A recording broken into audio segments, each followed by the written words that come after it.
All right. Welcome back. You know what time it is. The one, the only Fan in the Van podcast. You already know. Interesting couple of days in sports. Julio Jones to Tennessee. Yep. I'll tell you something. Second round draft pick. And then a 2023 fourth round pick for him. Yeah. I believe it is. Man, let me tell you something. They won that motherfucker. They won it, but what are they doing to bolster the defense?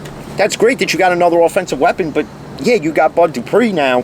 But who says Bud Dupree's going to be the same Bud Dupree's been the past 2 years alongside TJ Watt? And to me, there's a lot to be proven with that. Your secondary really ain't that great.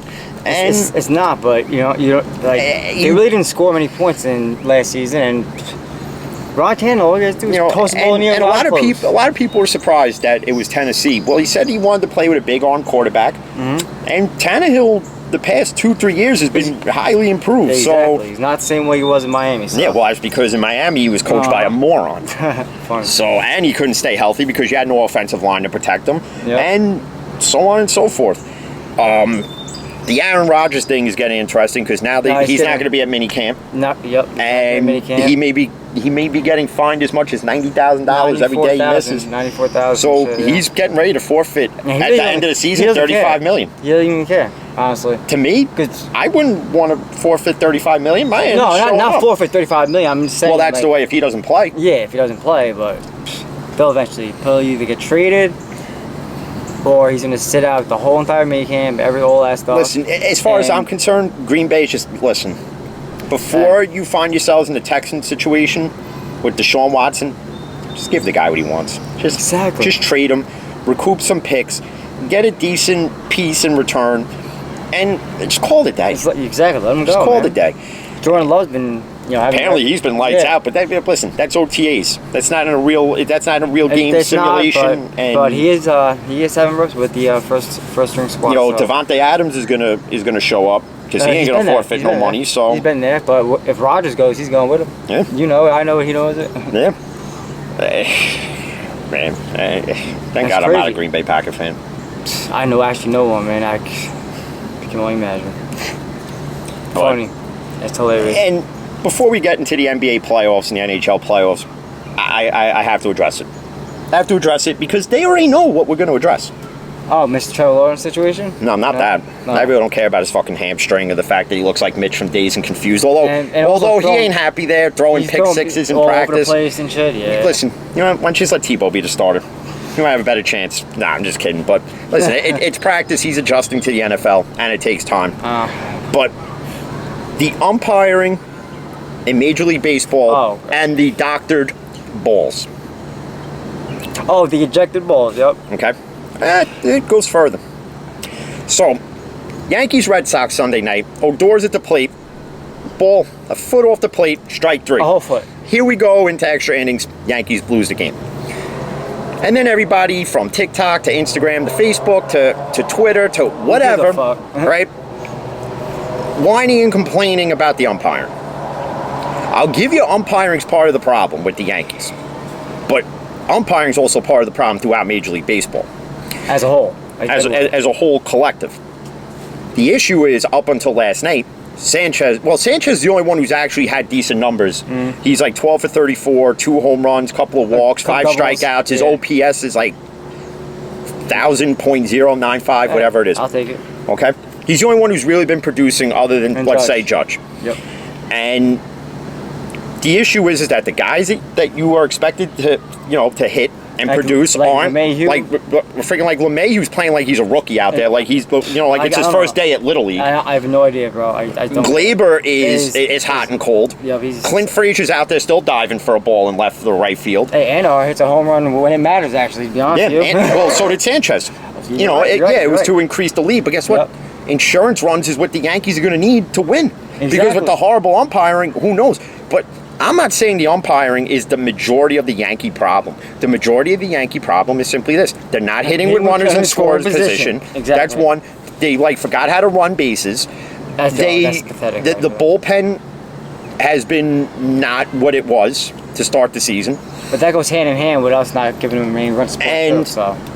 Then you have the issue with, are they putting spider tack on the balls? Are they not using it?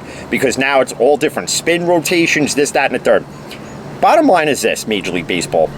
Just like in the steroid era when everybody knew that everybody was juicing, from McGuire to Sosa to Canseco to friggin' A-Rod to everybody, okay? You all enjoyed it. Now you have a different version of baseball where people are striking out more. The offensive numbers aren't there. But you all loved it when they doctored the ball, 2-3 years ago, and it was home run city everywhere. Everybody was putting up monster home run numbers. Guys you wouldn't expect to do it were putting up huge numbers. Like Brady Anderson that 1 year for the Orioles, putting up 50-plus home runs. I remember Gleyber Torres, man, his first 9 games he had like 7 home runs. Remember that? Everybody loved that. Everybody's known for years. For years. You could probably go back to the Sandy Koufax days of pitching, and they were probably putting something on the ball, an illegal substance. That's a long time ago. Okay. Now all of a sudden you want to institute something where there's punishments for it.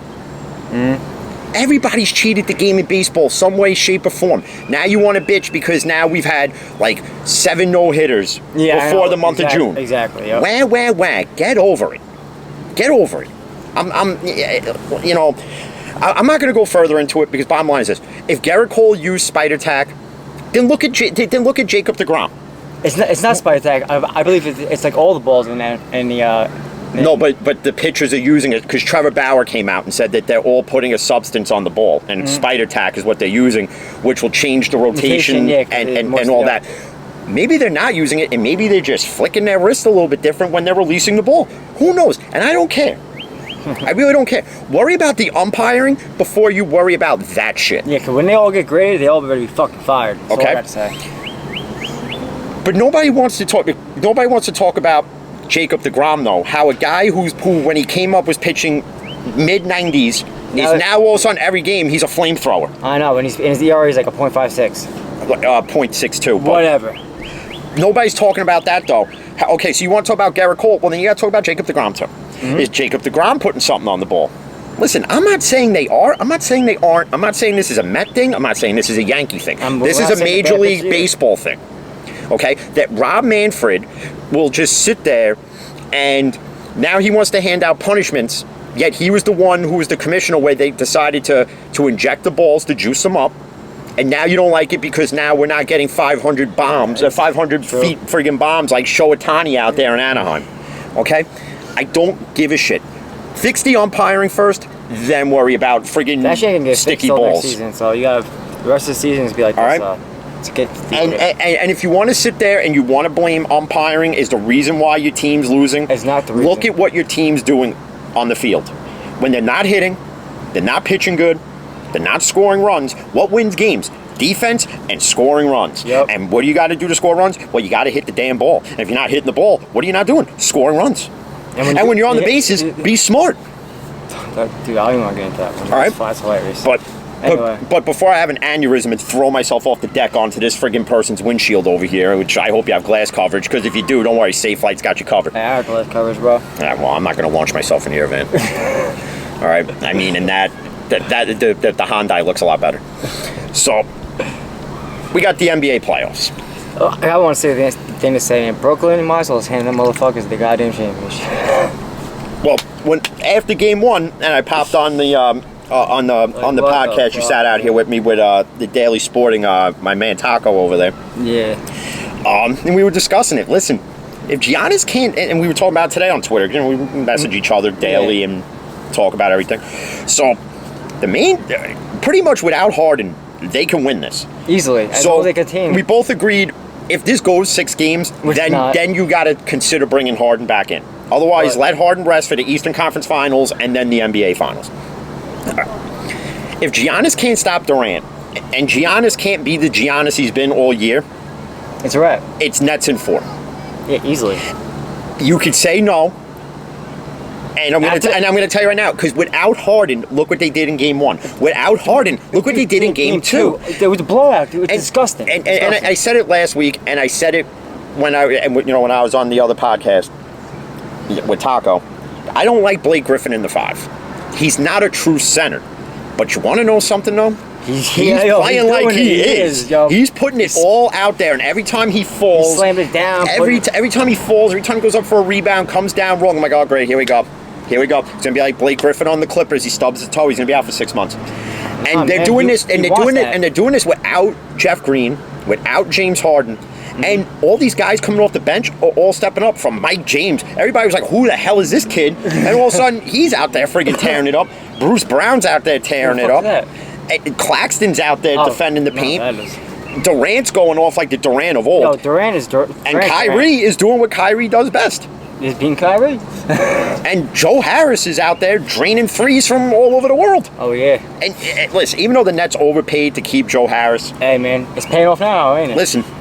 Now he's lighting it up, so you can't really go wrong there. And the Utah Clipper game yesterday. Oh, this one's gonna be good. Yo, the Clippers were up by 14 quick. I'll tell you something right now. You know what makes this more exciting, and especially with Utah fans, is that they have a packed house.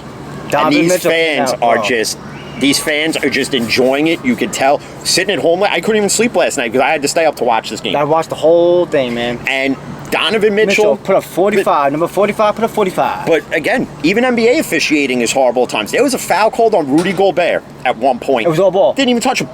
It was all ball. They called a foul on Favors. All ball. It's insane. And you got to question this with the Clippers. So they have the center in Zubac, but they also have DeMarcus Cousins. Yes. That they didn't use it all in the first round. If they had used them, that doesn't go 7. Utilize what you have. DeMarcus Cousins. I don't know why he's not playing. DeMarcus Cousins played last night. He gets extended minutes, and then it's like they go and they sit him again. Why? Let the guy play. Listen, I get he hasn't been the DeMarcus Cousins of old, but if he stays healthy throughout the playoffs, if you utilize him in this series, the Clippers winning against Utah and taking the series changes the dynamic now of how the rest of these playoffs go. Because as of right now, I got Utah, Phoenix in the Western Conference Finals. Oh yeah. Okay. Utah, I mean, their front five bad. Yeah. Bad, dude. And they play good defense. Some big boys out there. And then too, man. you got the Philly Atlanta series is going to be good too. Yep.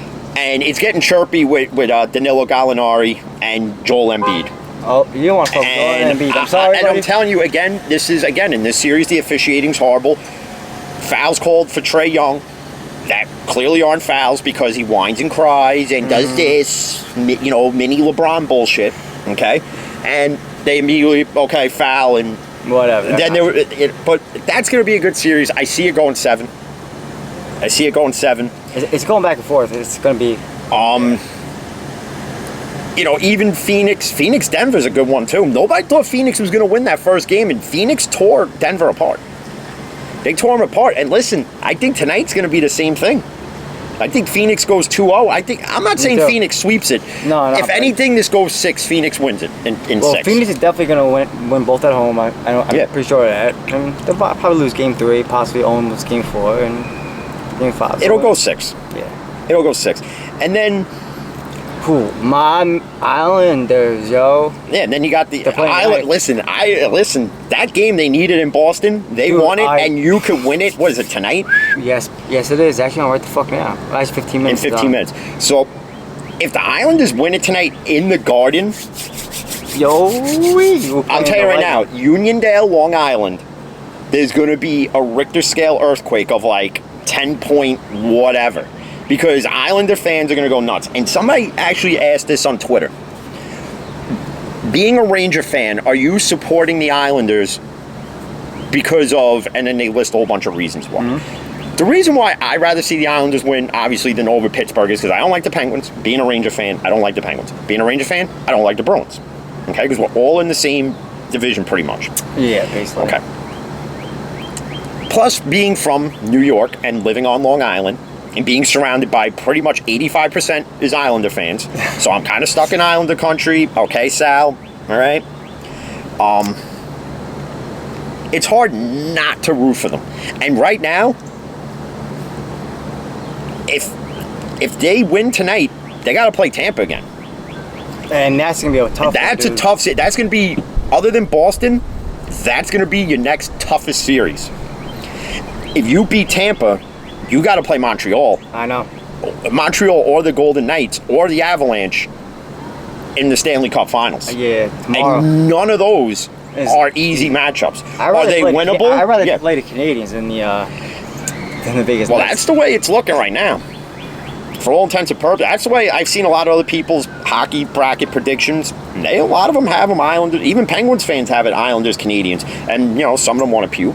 But you know what? Your man Sidney Crosby didn't get the job done. Yo, we didn't. No, we didn't. But I'm just winning the Stanley Cup, man. You're gonna see me go crazy. You're gonna see me go crazy. I don't know. It was like me when the Steelers won against the Cardinals in Arizona, and I went friggin' apeshit. Yeah. I went apeshit so much I think I put myself in the ER again that night. Didn't you get like a hernia or some shit? That was after the Raven. That was after the AFC Championship game. I wound up having to go to the emergency room. I thought it was a hernia. I just strained cords in my nuts. That's how hardcore of a Steeler fan I am. That I literally put myself in the emergency room. All right. Just saying, if the Yankees somehow manage to win the World Series this year, I'll probably do the same thing. To call my boss, yeah, Jerry ain't gonna be in for a couple hours. Why? Strained some cords in my ball sack. Don't worry about it. I'll be good to go though. They got all tangled up. Don't worry. I'll be in soon with an ice bag. I'll be good. I don't plan on having kids many more kids anytime soon. One's enough. Definitely not. One's enough. Nah, I'm good. But hopping back to the NBA though. So, because you can't talk about the NBA without mentioning the biggest bitch in the league. Oh, the biggest bitch? LeBron James. It's all over, bro. First off, now he's switching from 23 to 6. Isn't that's the same number he came in with, right? No, when he was drafted in the league, when he was drafted by the Cavaliers, he wore number 23. Then when he went to Miami, I think somebody else was wearing 23, so he wore number 6.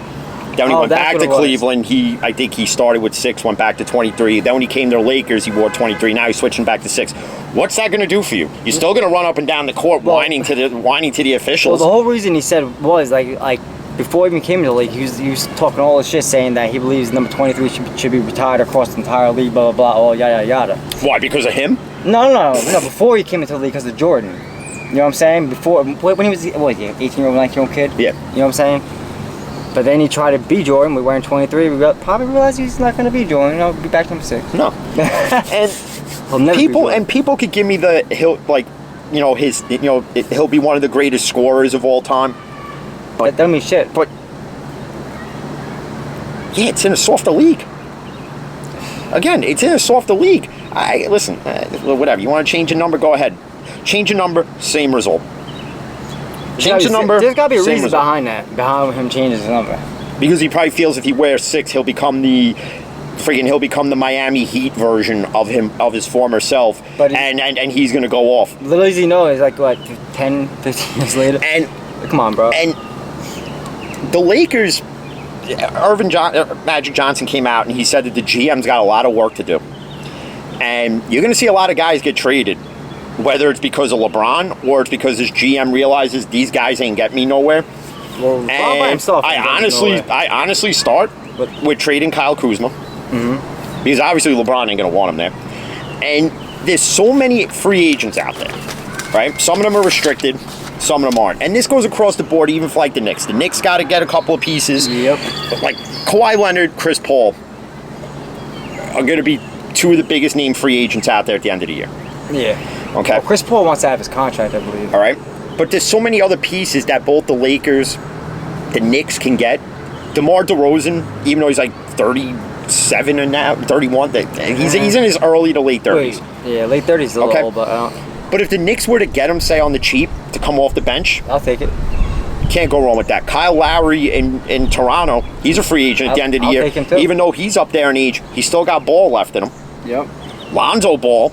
I'll fuck with him all day. All right. You should. Either team want a center that's going to stay healthy. Atlanta's John Collins is going to be a freaking free agent at the end of the year. And not only does he play the 4, he plays the 5. And he's like 23 years old. So. Oh, nice young buck. So if you're the Knicks, you got to hop on that. And you'll have money in the cap to do it. Especially if you ain't going to play Mitch Robinson. There's so many. Like Tim Hardaway Jr. is a free agent. Yeah, I don't want him back on the Knicks. He really. But if you see how he's been playing in Dallas, if you brought him back to the Knicks now with this regime, with these players, it's a different result. Because when Tim Hardaway was with the Knicks, it was just a horribly built team with a horrible coaching staff, with a horrible regime, I know. and it was just, it was like walking around with stage 5 cancer. It sucked. It's just like it was just impending. It was doom. insanity, bro. That's how crazy it was. Insanity. And even like Andre Drummond's a free agent at the end of the year. Derrick Rose is a free agent at the end of the year. There's so many free agents that a lot of these teams. We might even stick with Derrick Rose maybe. See, the Knicks can bring Rose back on the cheap. That's what I'm saying. Okay. Off the bench, You could go out and get Andre Drummond. See, Andre Drummond doesn't fit in the Lakers system because you already have Anthony Davis there. So Drummond's pretty much just coming off the bench. He's not starting. And if he was starting, it's because Anthony Davis is out. And the Lakers got to get out from under that, too. So trade Anthony Davis. As good as he is when he's healthy, he hurts you when he's hurt. Exactly. Yep. And if I'm the Lakers, you really want to tear this team apart? Get rid of LeBron, too. I was going to say the same shit. Get rid of LeBron. Because get out of his contract. He can't do it by himself. Listen. Without Anthony Davis, he can't do it. Yeah, it was all well and good. The Lakers won it after Kobe had passed away, and people could say, "Oh, well, it was rigged so that the Lakers were." No, stop. Enough of stop. that shit. It's just the Lakers were winning at the right time. It is what it is. You guys think the Tampa Bay Super Bowl was a rigged then in Tampa Bay the first time ever? Come on. Just don't give me any of that. You even have like Jared Allen, who was with the Nets, who was involved in the Harden deal, and he went to Cleveland. He's a free agent. The Nets need a center. Try to bring him back on the cheap. The Nets should try to look at bringing in Andre Drummond, because you think you're going to keep DeAndre Jordan next season? No. Is Claxton really the future of this team? Not the future, but he's good. Off the bench. He's a great 5 off the future. bench, but a starting 5, to me, Claxton's not there yet. He's still got a lot of room of improvement.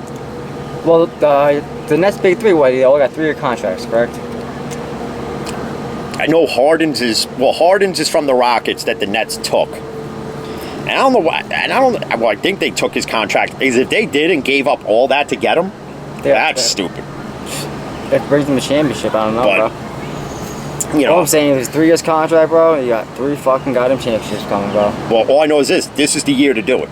Oh, hell yeah. Because because anything less than an NBA Finals appearance and victory for the Brooklyn Nets, it's a bust of a season in Brooklyn Nets fans' eyes. Yep. And it would have been the same if the Knicks had got there. And I was talking to somebody at work, one of my drivers, because he's a huge NBA fan, and he goes, "Could you imagine if the Knicks had gotten Durant and Kyrie?" I said, "Yeah, you're talking the Knicks against the Bucks right now. You're not talking about Nets Bucks, and the Nets are friggin' irrelevant." Dude. But the Knicks were a year or two too late in starting to get it right. Exactly. That you missed out on Durant. You missed out on Kyrie. You missed out on getting Harden. Fuck, man, whatever. But if you can get pieces, like if you can get, say, Kawhi Leonard to come to New York, obviously you're going to have to pay him, but... I pay him, but I don't see him. But him with Randall, with R.J. Barrett, you bring back Rose, you bring in Lonzo Ball... You got him quickly off the bench. You go out and get, let's say, as I'm looking at the list here, go out and get, say, like even if you can get Mike Conley on the cheap. Mike Conley's like 33, and he's been in the league for some years now, but the guy can still ball out. Experience. And even at the end of this season, the Nets are going to have to answer some questions. Spencer Dinwiddie is a free agent, but he's got a player option. In Portland, Norman Powell's a free agent, but he's got a player option. Then Serge Ibaka of the Clippers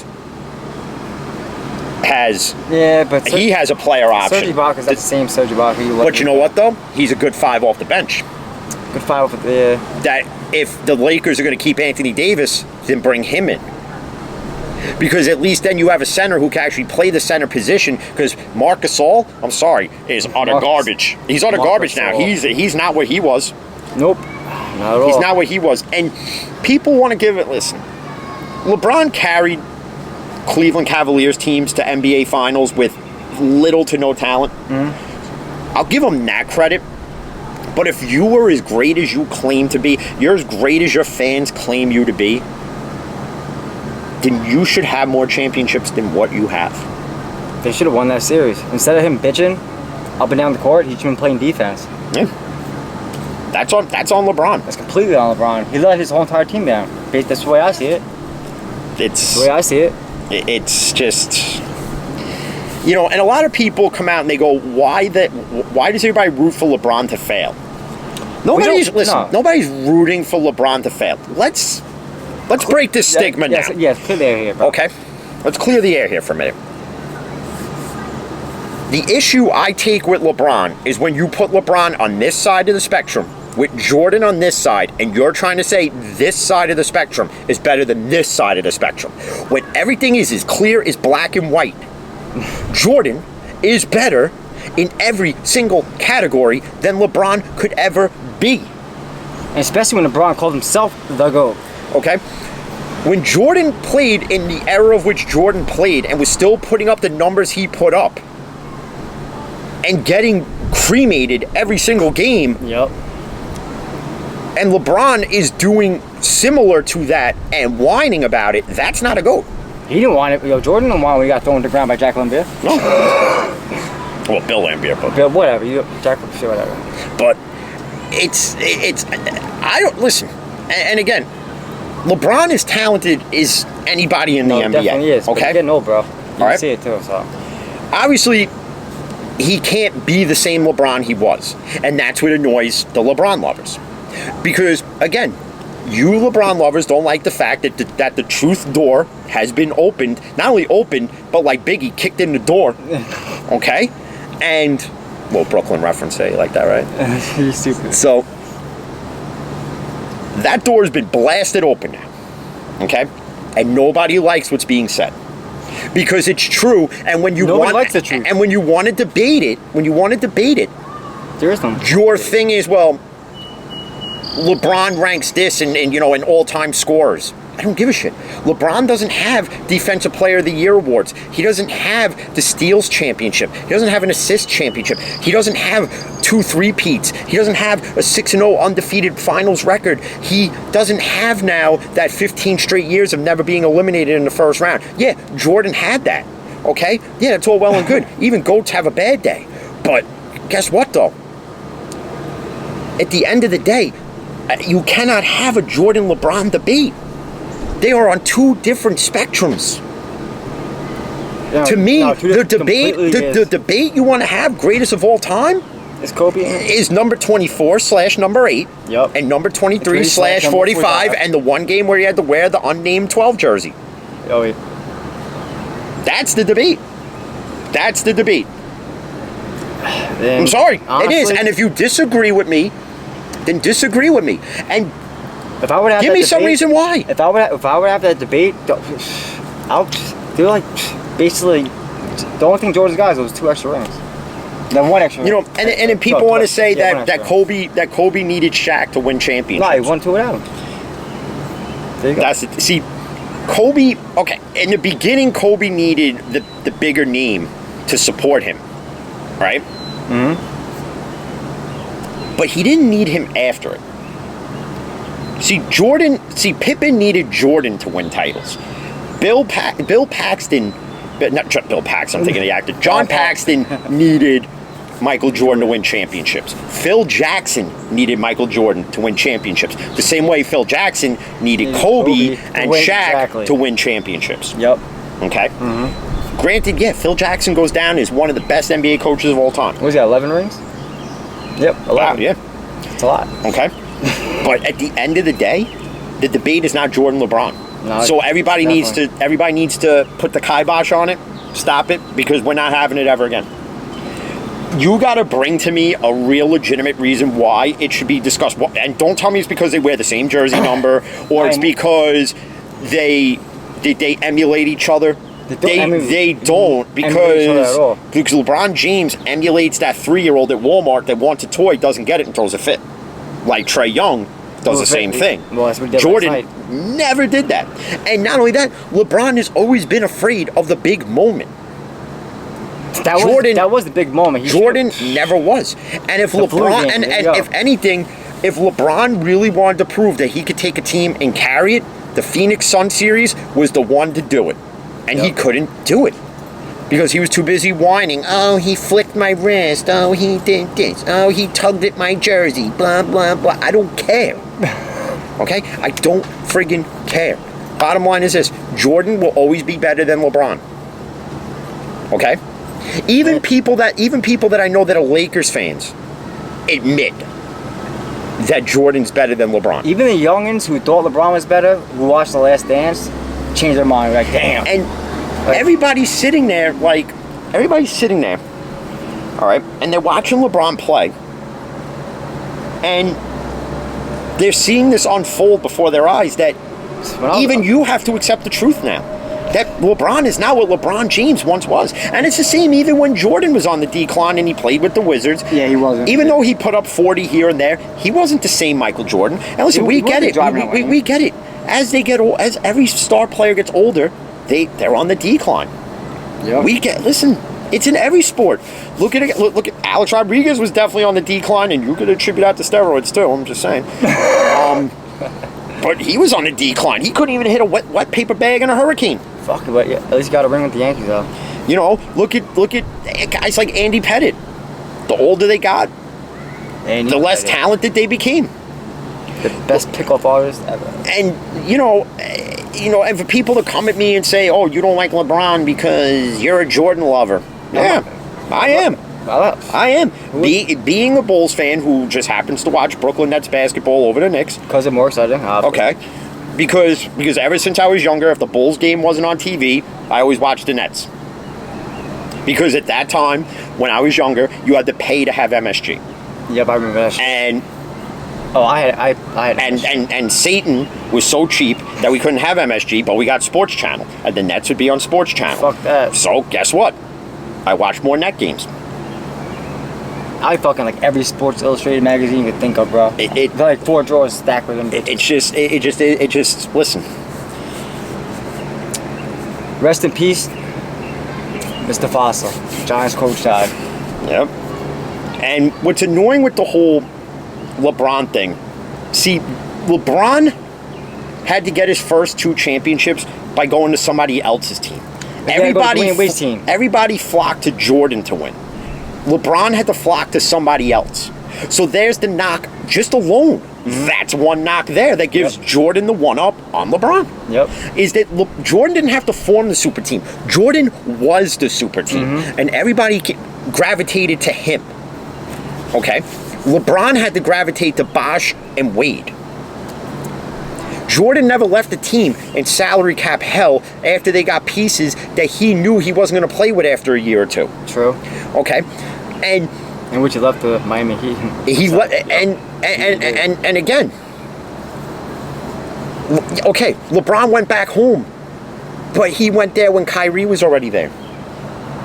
Okay? And Kyrie won you that chip. He took that 3. Kyrie won you that chip, la flop. Okay? Okay? Let's call it what it is. Again, say it with me, people. Kyrie won la flop his Cleveland Cavalier ring. And what's funny is everybody goes, well, Kyrie's acting like a little baby because he's coming out and he's taking jabs at LeBron. Well, when LeBron's taking all the credit, exactly. And everybody's giving LeBron all the credit. Everybody's sitting there going, look at what LeBron did. The hometown kid came home and he did it. He got Cleveland his first championship in 50 plus years. That's what drove Kyrie out, that motherfucker. Okay? And guess what? That's why Kyrie went to Boston. Exactly.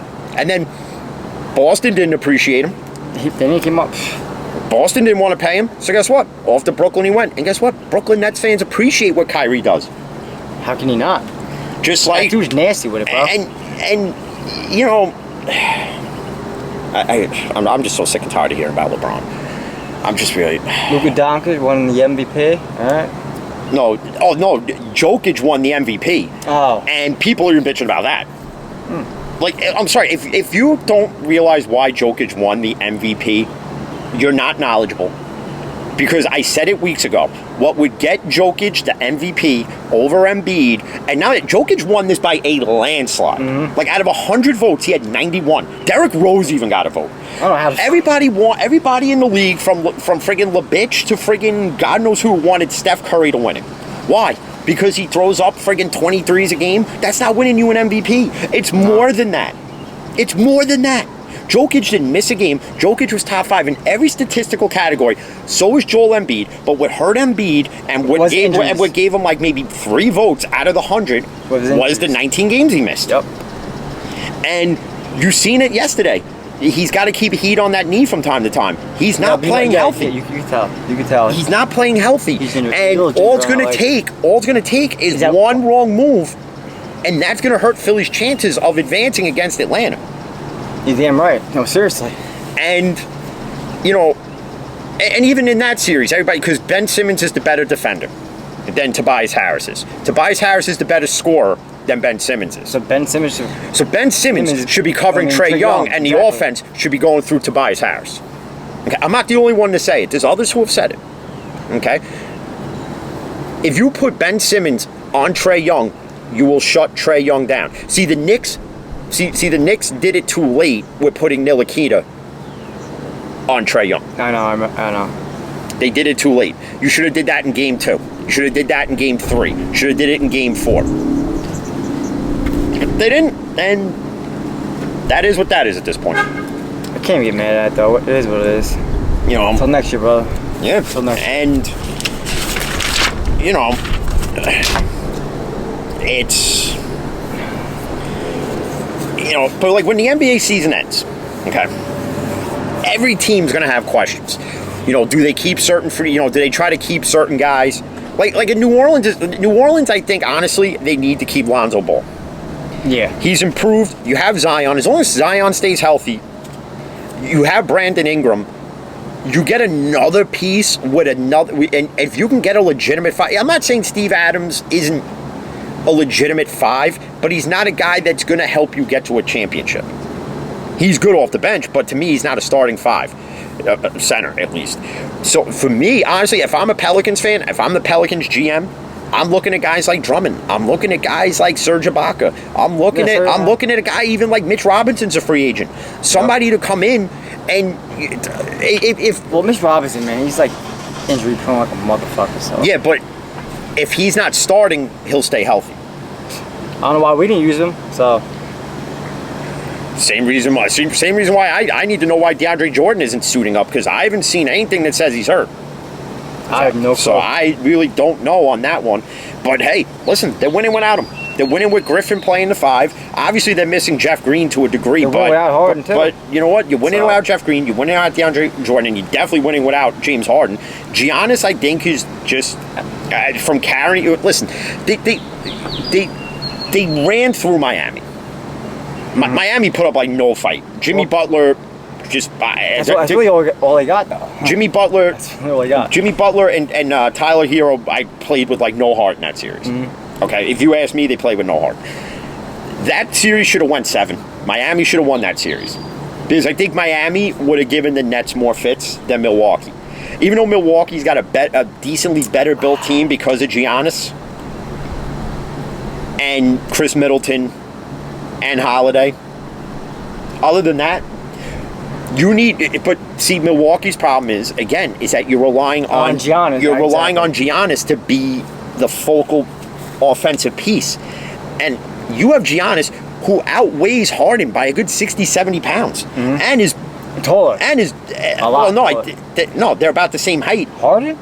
No, Durant. You said Harden. Regardless, it's been a long, crazy day. It's been a long, crazy day at work when people call out sick, and it's just annoying. So. But you got Giannis covering Durant, and he can't even do that. And Durant weighs 3 pounds, 4 ounces. Durant can score. He's a scorer, bro. But he's scoring over Giannis at any given time. Exactly. He's pretty much making Giannis his bitch. And he's containing him, too. Yeah. Giannis ain't doing nothing. And I'm telling you now, if Game 3 is played the same way Game 1 and 2 is played, it's a wrap. It's a serious sweep. It's going to. It's a serious sweep, because there's no way the Bucks. To me, once the Nets start getting it going and they go on a 10, 12, 14, 15, 16-0 runs, and they're up big, I mean, don't get me wrong, Milwaukee will make a slow comeback, but it's not the comeback you need to get over the top. And you have to realize this if you're a Bucks fan. You're not winning it with just Giannis. Brook Lopez is not the same Brook Lopez he was, and you're not utilizing him as if he was the same Brook Lopez. And he's another guy. Stop whining. Stop whining. Stop whining, please. I'm so sick and tired of watching this every game. Friggin' Danilo Gallinari was doing it in the Hawks-Philly game yesterday. He friggin' bumps into friggin' Joel Embiid. Joel Embiid pushes him, and then that bump was on purpose. And then Gallinari was playing dirty on him practically the whole game. It was going unnoticed by the officials. Listen, I'm all for let him play, and it's the same thing in hockey, right? So the Bruins head coach gets fined $25,000 for criticizing the officiating. I agree with it and don't. He was on both sides of the and I agree with what he said because, yeah, there were times there were missed penalties.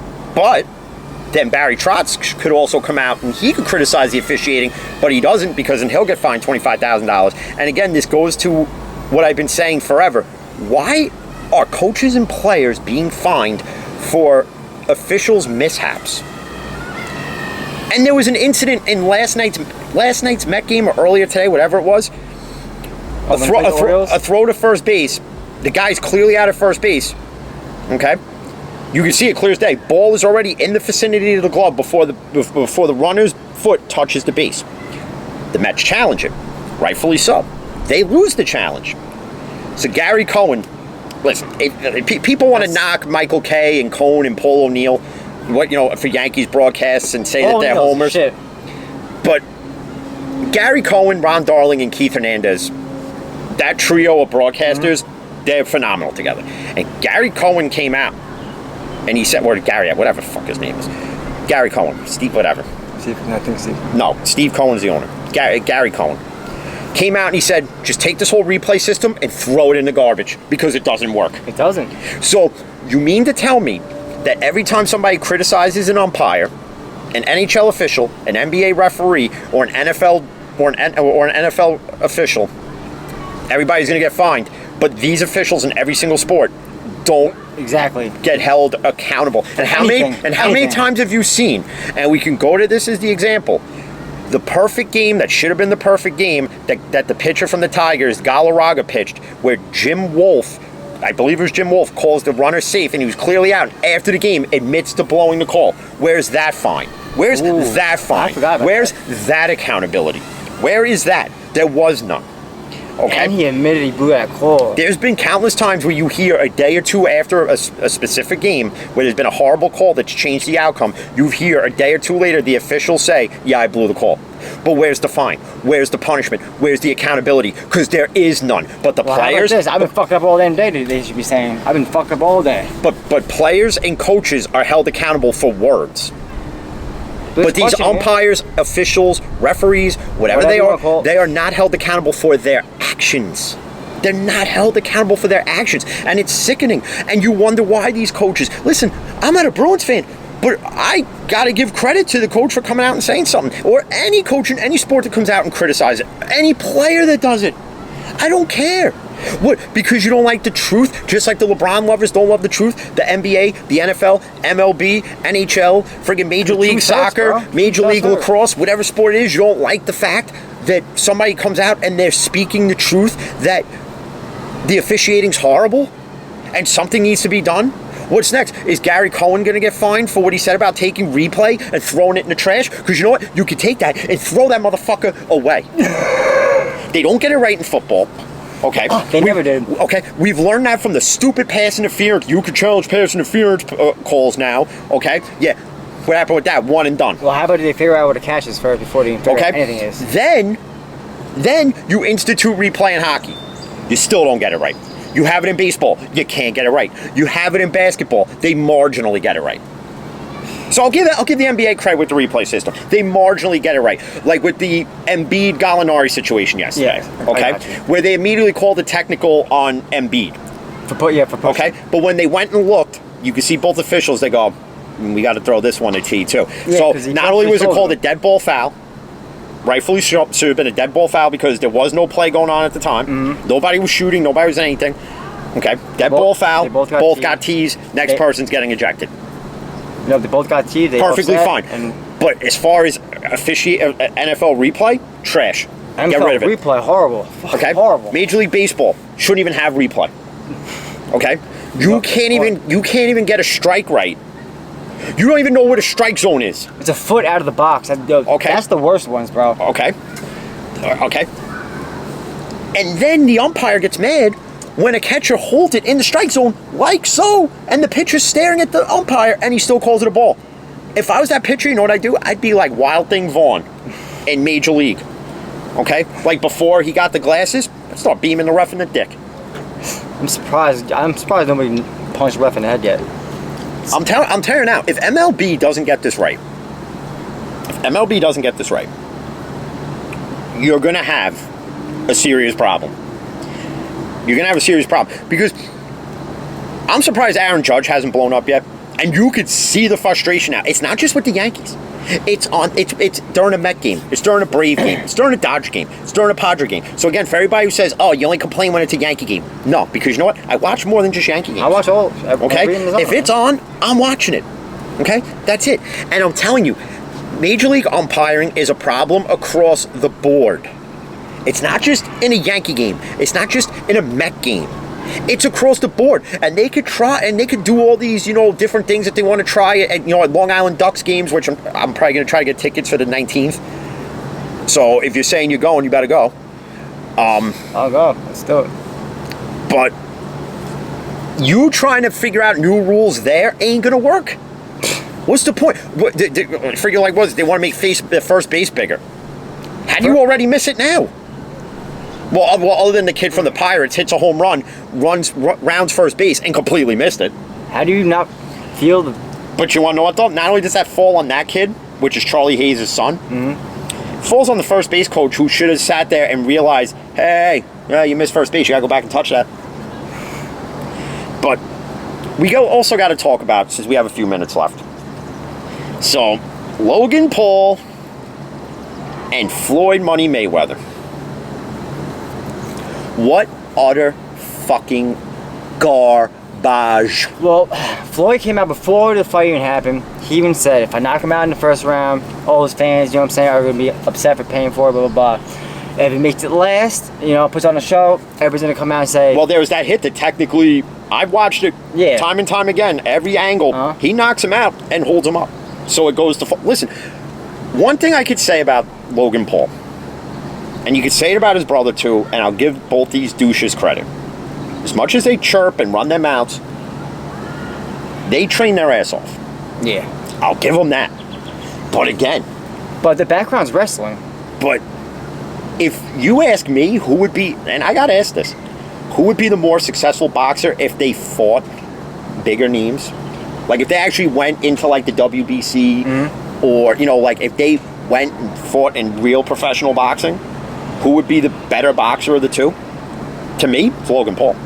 And he proved it. Yeah. He proved it Sunday night. I'll give him that. But a lot of times, man, he was bear hugging him. He was like, a lot. Like, what's funny is after that, they both got endorsements with Huggies diapers. So. But now everybody coming out and saying that Floyd Mayweather can't knock out Logan Paul. Floyd Mayweather is garbage. Listen. It's all over the place now. All right. I knew that was going to happen. All right. Ready? You should have went out there, knocked him the fuck out, and called it a day. That's all I'm saying. This is where... That's all I'm saying. This is where I'll defend Floyd Mayweather, and rarely will I ever do this. He didn't even have to take this fight. He didn't. He did it because he was bored. He barely even trained for this fight. He barely trained. He's retired. He didn't have to do it. And for everybody who sits there and says, "Oh, Jake Paul and Floyd Money Mayweather hate each other," and Logan Paul, listen, realize this: this whole thing was for entertainment. Because if nobody saw the video of when Jake Paul was a bit younger, like 2-3 years ago, Floyd Mayweather came out and said he's Jake Paul's manager. Yep. Hello, Triller is just a boxing version of WWE. And guess what? And speaking of that, never in a million years would I have thought that it would come to the day, the time and the era where Vince McMahon would ever sell WWE. Yep, I heard that. And the minute they took their streaming and moved it to Peacock, which is NBC streaming, right there was the telltale sign. And the fact that they're just releasing wrestlers from their contracts, because every wrestler has this 90-day no-compete clause. The fact that they're just letting them walk away voluntarily. That's telling you something. Okay, voluntarily, and then waiving the 90 days, so they can go and show up now on Impact. They can go now and appear on AEW. Mm-hmm. It happened this past Friday night. Friggin' this guy Andrade shows up on friggin' AEW Dynamite. Never would I thought that a group of wrestlers that created a wrestling company, along with Jim Ross and everybody else, from Chris Jericho to Kenny Omega to the Young Bucks, they all got together and they all formed this new professional wrestling company. Yeah. And guess what? They're the reason why WWE NXT is no longer on Wednesday and it's on Tuesday, because it can't compete. True. But eventually, like everything else, AEW will do what WCW did, and they're already kind of starting to do it. They went from one show to having another main show now. See, WCW was fine when it had one show. When it started this WCW Thunder bullshit, like the way you had Monday Night Raw, then you had SmackDown, and even though SmackDown was good for a few years, there's only so many people who can get that right. But the issue is in sports entertainment is Vince McMahon is so outdated in it. And the only reason why, and he's just so stubborn and needs to realize, and people sit there and say, oh my God, they talk WWE too. Well, I do. I don't really know much about it. And Vince McMahon's been out of date since the end of the Attitude Era, when you had Steve Austin, The Rock, and you had, the risque storylines, and like Edge having sex with Lita, that was a real relationship, because Lita at the time was dating Matt Hardy, and Lita cheated on Matt Hardy with Edge, and that was a real feud. That they made a storyline. Ever since then, that type of wrestling and those type of storylines, and once WWE became a public stock, it changed its whole. It changed its whole element. Okay, and the only thing that could save WWE to make it more relevant and more interesting again is if Vince McMahon walked away and let his son-in-law Paul Levesque, Triple H, run that bitch. Because Triple H took NXT from the ground and made it better than Monday Night Raw. He took it from the ground and made it better than SmackDown. Just saying, he did. He did, and and you know what's funny? I used to watch wrestling religiously, like when I was younger. Like every Monday night, Raw was on, and then you had WCW Monday Nitro. So literally, you were flipping. Like literally, you had to eat. If you had two TVs in your room, you literally had them both on. I got two in my room. Okay, so like literally, you're flipping back and forth. But at the time, WCW was better because you had the NWO. Mm-hmm. You had that whole thing. What saved WWE at the time from getting bought out by Ted Turner was one person and one person only. The Rock. Nope. I have no idea. Not even The Rock. One person, one feud changed it all. Stone Cold. Steve Austin. Yep. He, in essence, saved WWE. Stone Cold Stunner, man. Because they had him come in as this stupid gimmick, the Ringmaster, which sucked. They paired him up with Ted DiBiase, and they gave him the $1 Million Championship, and it was the dumbest thing ever. And he got tired of it. And he was to the point where he was going to quit, and he went to Vince and he said, I can't do this gimmick no more. And he said, okay, you think of something that you can do. So he came up with he pretty much told him, he goes, think of your own gimmick. Then it went from being Stone Cold Steve Austin. He goes to the King of the Ring and he beats Jake the Snake Roberts in the finals. And what elevated that character was these few simple words. Ready? He goes, you can thump your Bible, because Jake the Snake Roberts was like in rehab and he was like a Bible thumper. Because you could thump your Bibles, you could talk about your John 3:16. Well, Austin 3:16 says I just whooped your ass. From that point on, WWE had something with Stone Cold, and they rode it as long as they could. But you know what, though? They rode Stone Cold into the ground. Owen Hart, rest in peace. Rest in peace, Owen Hart, almost killed Steve Austin in the ring. That Steve Austin would never work with Owen Hart again. Respected him, but would never work with him again. SummerSlam 97. What happened? He pile drives him, and he screwed up the pile driver. He pile drived him the wrong way, and his head and neck snap into the ring.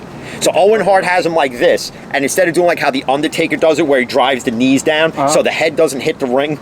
Oh yeah. Oh. Owen Hart did it the other way with his legs out like this, and broke his neck. And he broke his neck, and the finish, and you could tell because the finish was so fucked up at that point.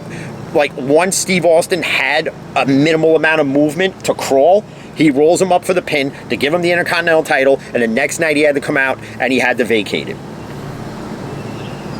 That literally from that point on, Steve Austin wrestled with fused friggin' discs in his neck. He was never the same after that. So he got up after that? Like they had to help him, like he had to roll out of the ring, they had to help him. It was at the Meadowlands. Dude, oh man, bro.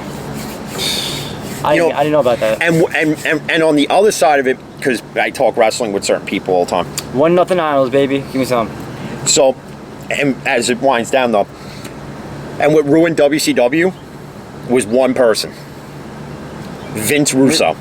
And his stupid fucking, like they had where he was feuding with Hulk Hogan, and it was just so dumb. There's not even enough time to get into it, and nor do you really want to, because once like WWE changed from WWF to WWE, and there was no more good guys versus bad guys. There's no more this, there's no more that. It's up in your face, and you got Sable out there with the handprints on the titties, and you got friggin' Sunny out there friggin' acting like the slut that she is, still is a slut. Actually, I think she's still in jail because she's been a train wreck ever since.